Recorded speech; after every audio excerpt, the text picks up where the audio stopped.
जय हिंद जवानों, स्वागत है आप सभी का एसएससी जीडी की इस प्रैक्टिस सीरीज में। तो आइए सीरीज को आगे बढ़ाते हैं और जीएस की कुछ इंपॉर्टेंट क्वेश्चंस का डिस्कशन करते हैं आज के इस सेशन में।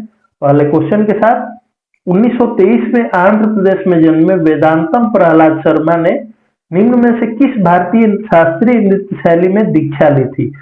तो हमें मेनली बताना है कि वेदांतम प्रहलाद शर्मा का जो है संबंध किस नृत्य से है, कथक, ओडिसी या फिर कुचिपुड़ी। राइट आंसर हमारा हो जाएगा Kuchipudi, option C. Next question, Salkhan fossil park की यूनेस्को वर्ल्ड हेरिटेज साइट की टेंटेटिव लिस्ट में शामिल किया गया है। यह किस राज्य में स्थित है? ठीक है, किस राज्य में है सालखन फॉसिल पार्क? आपने नाम सुना होगा, टेंटेटिव लिस्ट में इसको ऐड किया गया है वर्ल्ड हेरिटेज साइट की। ठीक है, ये बेसिकली सिचुएटेड है उत्तर प्रदेश में। ऑप्शन बी के साथ हम मूव करेंगे। नेक्स्ट क्वेश्चन, संविधान की कौन सी अनुसूची केंद्र और राज्यों के बीच शक्तियों के वितरण को दर्शाती है? मतलब शक्तियों का जो वितरण है, अलग अलग प्रकार से शक्तियां दोनों को दी गई हैं, राज्य और केंद्र के बीच में जो है ये डिफरेंशिएट करती है। तो कौन सी अनुसूची है उसके लिए? 7वीं अनुसूची, आप याद रखिएगा। नेक्स्ट क्वेश्चन, भारत सरकार ने राजकोषीय उत्तरदायित्व और बजट प्रबंधन अधिनियम को किस मुद्दे को कम करने के लिए प्रस्तुत किया है? तो अभी जो है भारत सरकार ने राजकोषीय उत्तरदायित्व और बजट प्रबंधन अधिनियम लाया है, तो ये बेसिकली किस मुद्दे को जो है कम करने के लिए प्रस्तुत किया गया है? ठीक है, निजी निवेश को, सार्वजनिक ऋण को या फिर कृषि सब्सिडी को। तो इसमें हमारा जो राइट आंसर हो जाएगा वो हो जाएगा सार्वजनिक ऋण का, ऑप्शन बी। नेक्स्ट क्वेश्चन, भारतीय कृषि में गैर बुआई मौसम के दौरान किस प्रकार की बेरोजगारी सर्वाधिक प्रचलित है? देखिए, आप जैसे आप हमारे गांव या फिर शहर से बिलोंग करते हैं, काफी सारे लोग जो भी हमें देख रहे हैं, तो जो होता है बेसिकली खेतों में, मान लीजिए कि धान या फिर गेहूं की कटाई जब हो जाती है तो कुछ समय तक खेतों को खुला छोड़ दिया जाता है, उसमें कोई बुआई नहीं होती है। बेसिकली बिहार और उत्तर प्रदेश में ऐसा प्रचलन है। तो उस समय जो है एक बेरोजगारी के नाम पर वो हो जाता है, उस प्रकार का व्यवस्था हो जाता है उस खेत में। तो वो किस बेरोजगारी के तहत वो आता है, ये आपको बताना है, मौसमी प्रच्छन्न या फिर चक्रीय।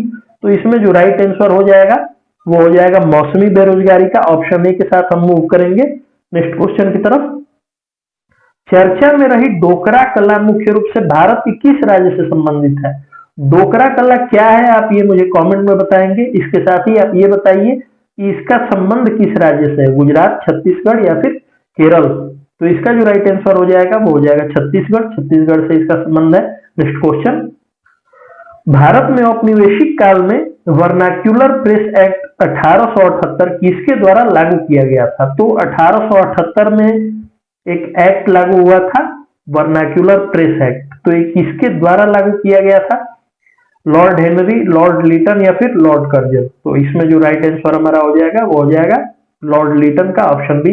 नेक्स्ट क्वेश्चन, हैप्पीनेस इंडेक्स में किसे सामाजिक कारक को शामिल किया जाता है? ठीक है, किस समाज, तो इसमें बेसिकली बताना है कि किस सामाजिक कारक को जो है शामिल किया जाता है हैप्पीनेस इंडेक्स में। तो आप थोड़ा सा कॉमन सेंस यूज कीजिए इस क्वेश्चन में और आप खुद सोचिए कि इन तीनों में से इसका सही आंसर क्या हो सकता है। किस स्थिति में आप जो है अपने आप हैप्पी रहते हैं, किस स्थिति में अपने आप को खुश रखते हैं? संबंधों में विश्वास के कारण, जीवन स्तर के कारण या फिर मुद्रा का मूल्य के कारण? तो आजकल जो एक समस्या बनी हुई है वो संबंधों में विश्वास धीरे धीरे कम होते जा रहा है और यही कारण है हैप्पीनेस का। जब भी संबंधों में विश्वास होता है, किसी व्यक्ति पर विश्वास होता है, तो आदमी जो है हैप्पी फील करता है, खुश रहता है मिजाज से। लगभग काफी सारी बीमारियां तो इसी वजह से होती हैं कि जब आप हैप्पी नहीं होते, उदास रहते हैं, तो काफी सारी बीमारियां आपको घेर लेती हैं। तो इसमें जो बहुत बड़ा मेजर रोल प्ले करता है हैप्पीनेस इंडेक्स को जो है ऊपर उठाने में, वो होता है संबंधों में विश्वास। संबंधों में विश्वास जरूरी है, इस बात का आपको भी ध्यान रखना है। ठीक है, नेक्स्ट क्वेश्चन के साथ आगे मूव करते हैं। निम्न में से किसने गिटार को हिंदुस्तानी शास्त्रीय संगीत का एक वाद्य के रूप में प्रसिद्ध किया? ठीक है, शास्त्रीय संगीत जो है, हिंदुस्तानी शास्त्रीय संगीत के रूप में गिटार को फेमस करने वाले इन तीनों में से कौन से वो महानुभाव हैं? तो पंडित ब्रिजभूषण काबरा जो है इससे संबंध रखते हैं। नेक्स्ट क्वेश्चन, किस प्रकार की मृदा अम्लीय प्रकृति की होती है और उच्च वर्षा वाले क्षेत्रों में पाई जाती है? अम्लीय प्रकृति मीन्स मैं आपको बता देता हूं, मीन्स एसिडिक नेचर, जिनका एसिडिक नेचर होता है, ठीक है। और मृदा मतलब तो आप समझ ही गए होंगे, मिट्टी के बारे में यहाँ पे पूछा जा रहा है। तो एसिडिक नेचर की जो मिट्टी होती है, जो सॉइल होती है, किस क्षेत्र में पाई जाती है भाई? जलोढ़ मृदा, लेटराइट मृदा या फिर लाल मृदा। तो ये उच्च वर्षा वाले क्षेत्रों में पाई जाती है ये मिट्टी, और एसिडिक इन नेचर होती है।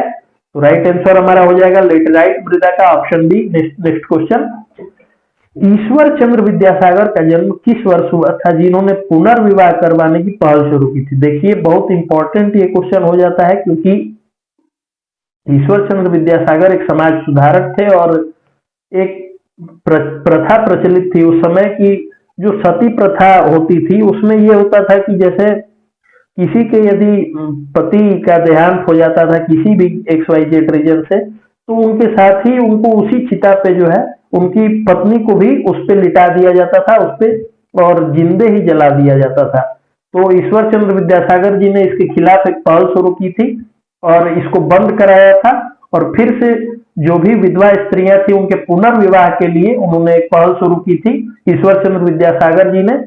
तो आपको बताना है कि इनका जन्म कब हुआ था, और इसके साथ ही इन्होंने बहु विवाह को भी बंद करा दिया था। जैसे कि एक पुरुष या फिर एक स्त्री 2-3 लोगों से, पुरुष जनरली एक पुरुष 2-3 स्त्रियों से विवाह कर लेते थे, तो इसके खिलाफ भी उन्होंने एक पहल शुरू की थी और काफी सफल भी रही उस समय के लिए। तो आपको ये बताना है कि 18 मतलब किस ईस्वी में उनका जन्म हुआ था, तो इसका आंसर हो जाएगा 1820। ऑप्शन ए के साथ आप प्रोसीड करेंगे नेक्स्ट क्वेश्चन के लिए। 1 फरवरी 2025 से 8 फरवरी 2025 तक बेंगलुरु में आयोजित भारत के अंतर्राष्ट्रीय रंगमंच महोत्सव BRM का आयोजन किस संस्था द्वारा कराया गया था? ठीक है, भारत रंगमंच महोत्सव था वो BRM, किस संस्था द्वारा कराया गया था ये आपको बताना है। तो इसका आंसर हमारे पास हो जाएगा राष्ट्रीय नाट्य विद्यालय, option A. Next question, Bharat में वन्य जीव अभ्यारण्य मुख्यतः किस उद्देश्य से स्थापित किए गए हैं? भारत में जो वन्य जीव अभ्यारण्य का उद्देश्य है वो किस उद्देश्य से इसको स्थापित किया गया है भाई? वन राजस्व के लिए, टैक्स, या फिर उसे आमदनी का जरिया बनाने के लिए, संकटग्रस्त प्रजातियों की रक्षा के लिए, या फिर शहरी विकास के लिए? तो अब तक तो इन जनरल आपको पता चल चुका होगा ऑप्शन, लेकिन मैं बता देता हूं कंफर्मेशन के लिए। संकटग्रस्त प्रजातियों की रक्षा के लिए जो है इसका उद्देश्य था और वन्य जीव अभ्यारण्य को स्थापित किया गया था। नेक्स्ट क्वेश्चन, किस भारतीय संस्था के वैज्ञानिकों ने कोशिकीय मैसेंजर के रहस्य को उजागर किया है जो अल्जाइमर और मधुमेह के इलाज में मदद कर सकता है? तो वो कौन सी संस्था है भाई? IIT मद्रास, IIT दिल्ली, या फिर IISc बेंगलुरु? राइट आंसर हमारे पास हो जाएगा ऑप्शन ए। हाल ही का ये क्वेश्चन है, आप इस पे थोड़ा सा फोकस कीजिएगा। नेक्स्ट क्वेश्चन, आज के आखिरी क्वेश्चन की तरफ हम बढ़ते हैं। निम्न में से कौन सा भारत का एक जनजातीय नृत्य रूप है? जनजातीय नृत्य रूप बेसिकली इन तीनों में से कौन सा है? गरबा, कथक या फिर गुस्साडी? तो इसका जो राइट आंसर हो जाएगा हमारे पास वो हो जाएगा गुस्साडी का, ऑप्शन सी। इसके अलावा आप जानते होंगे गरबा जो है गुजरात का है फेमस, कथक कहाँ का है आप मुझे कमेंट में बताएंगे। और इसी के साथ इस सेशन का हम समापन करते हैं। तब तक स्वस्थ रहिए, मस्त रहिए। इसी के साथ अलविदा लेते हैं, मिलेंगे नेक्स्ट वीडियो में। धन्यवाद।